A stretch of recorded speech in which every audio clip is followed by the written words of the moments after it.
resurrect mankind. And, you talk about abductions. It's been revealed, and I saw this in Ancient Aliens, that sometimes whole tribes and civilizations have suddenly disappeared. Oh, yeah. I mean, they're nowhere to be found, and their stoves are still hot.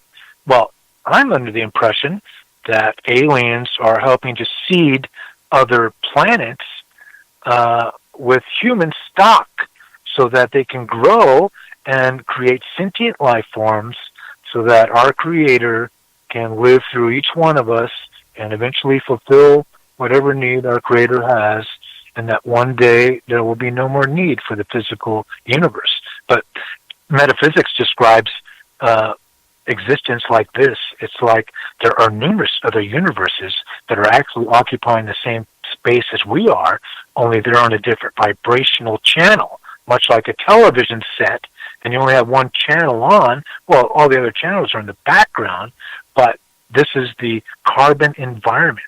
Now, there's other universes based on different atomic structures.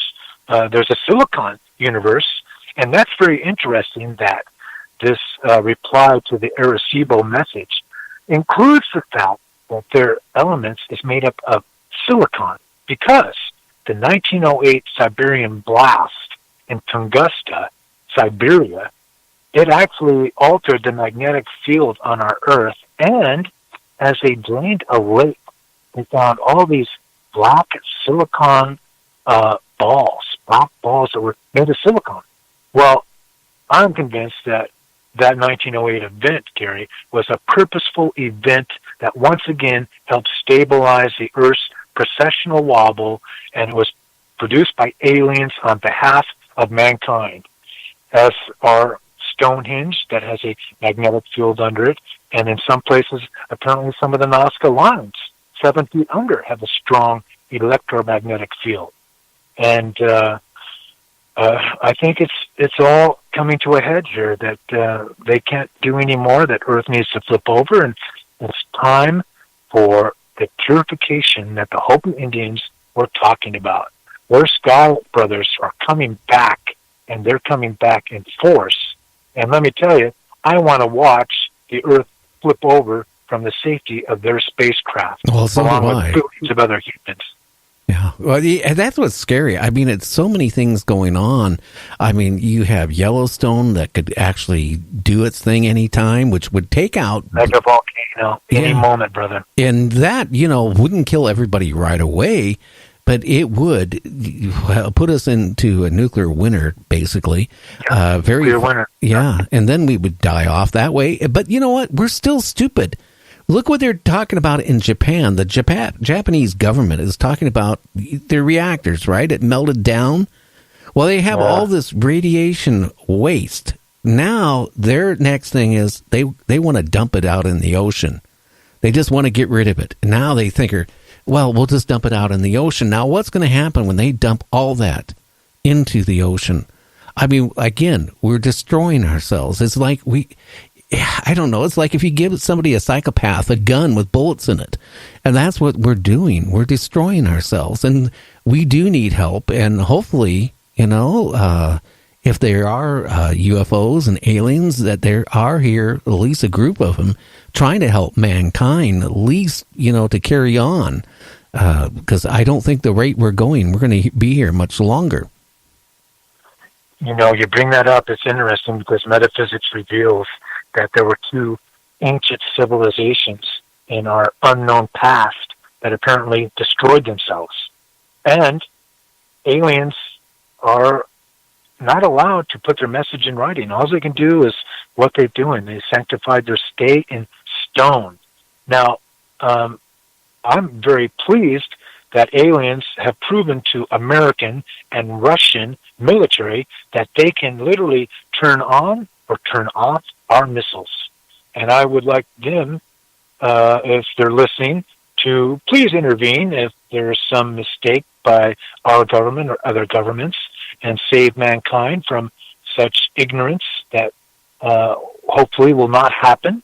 And also about our military, they're going to be re-educated, just like in the movie Encounters of the Third Kind, where they send off squads of men and women to other planets. And we're going to take our aggressive nature, and instead of turning it on each other, we're going to find a wonderful way to invest it into setting up trading colonies on other planets and teaching our young. We're going to have a moment where entire generation will be suddenly changed. They'll be growing up with aliens living next door and space flight, all kinds of vehicles cruising through our skies, and aliens who have the ability to communicate with atoms and molecules.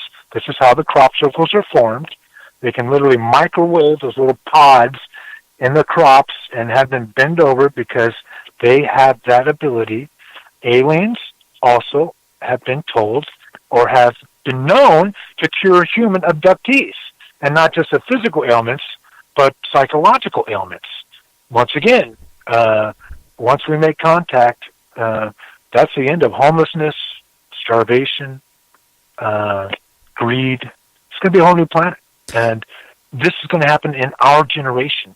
Oh, it's already happening. You know, Timothy Cullen, I don't know if you ever heard of him. He was, he's been on my show like 3 times already. And, you know, he was on Art Bell and all these other shows in the past. You know, Dr. Lear, you know, removed he was implanted. And actually, they removed the implant. And he saw a UFO. And, you know, him and his wife were kind of like shocked. Look at that. Over that mountain, there's a UFO. And then all of a sudden, you know, he goes into, for some other reason, into have x-rays done. And they show like something that in his arm or wrist, I can't remember where it was at, that shouldn't have been there. But there was no puncture wounds, no scarring, no nothing. He gets a hold of Dr. Lear. Dr. Lear, you know, Roger Lear, you know, removed it. And then they sent it out for testing. It did have some silver, but the way the silver was made up on it, it was nothing it could, be done on our planet, the way it was formed. And you know, and I believe his story because like I said, I've had him on 3 times and it hasn't changed at all. And then I went back and listened to some of the old Art Bell shows where he was on it, and some other shows he was on, Ancient Aliens. I mean, you know, his story has never deviated at all, ever. Did you see the video footage? I think it was Roger Lear who was trying to remove a implant, and they had it filmed radiology using a X-ray, and the object moved.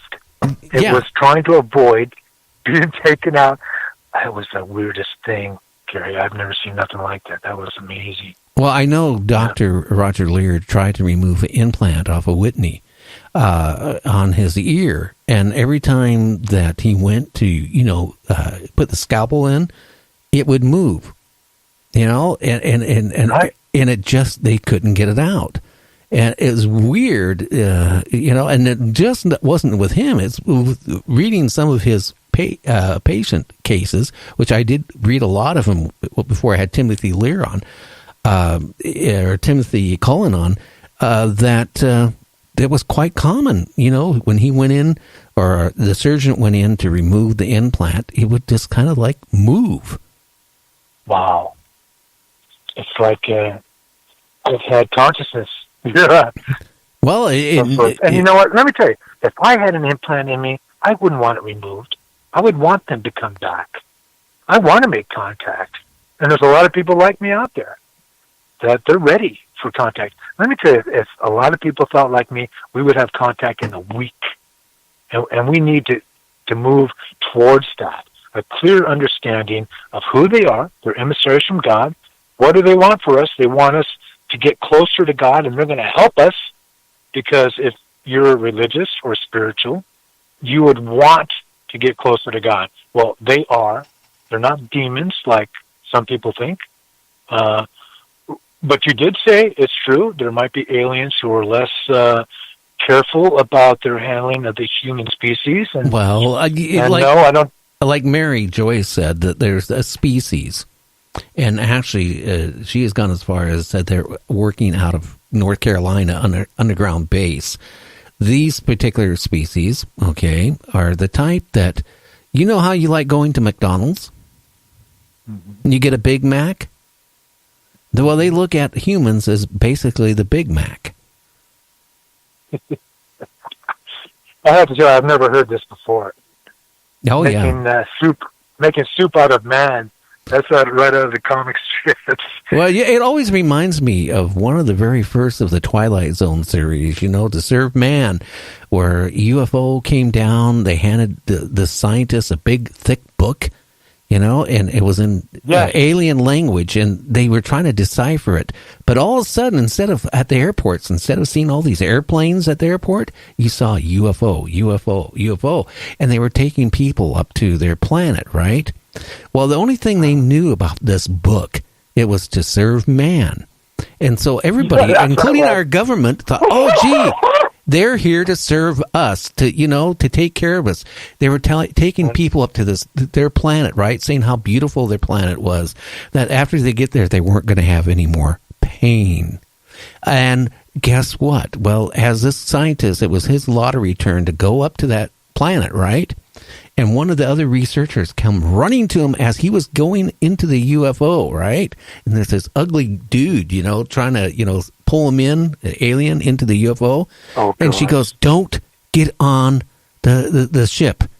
We deciphered the book. To serve man is a cookbook. I mean, So, but you have to look at this, right? I hate to say it. Mankind has ate everything on this planet. It's eatable, and it's including things that are not eatable.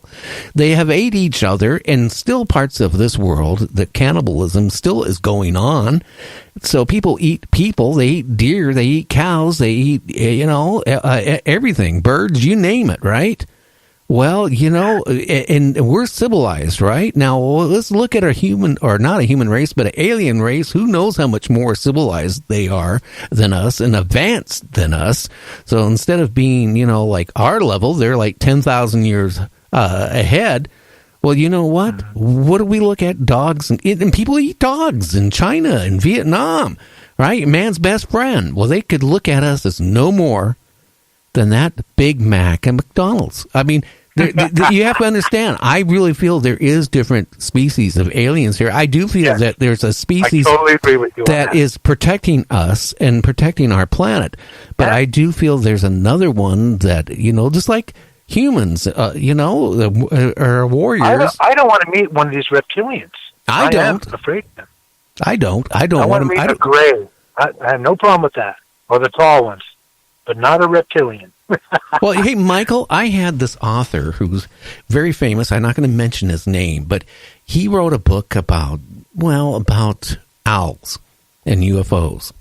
Now, his story was, when he was on my show, that one day he was looking out his bedroom window and he saw some grays walking towards, coming into his bedroom. And, and all of a sudden he felt like he had to sleep. And that's all he kind of remembered. And then, within a week, because his job was a warden, forest warden or whatever you want to call it, he was out in the woods, and he started seeing massive owls. Not one or two, but everywhere he'd go, he would see owls. And, then, it just got going more and more and more. And then I kind of hit him with that. I said, do you ever think that when you could have been abducted, if these grays came into your bedroom, right, and made you fall asleep, you don't know what they did to you. So maybe psychologically, every time you see a group of owls, okay, they're not owls. They're aliens. They're the grays. And what they got? And they implanted in your brain, because maybe in your brain when you were unconscious, you were thinking about, because that's what you are. You're a game warden. You were thinking about wildlife. Maybe for some reason you had an owl in your dream. So they implanted every time, you go out there and you see all these owls, it could be aliens, the grays. abducting you again, and you don't realize it. And I said that to him, and he didn't have an answer. I don't even think he ever thought of it.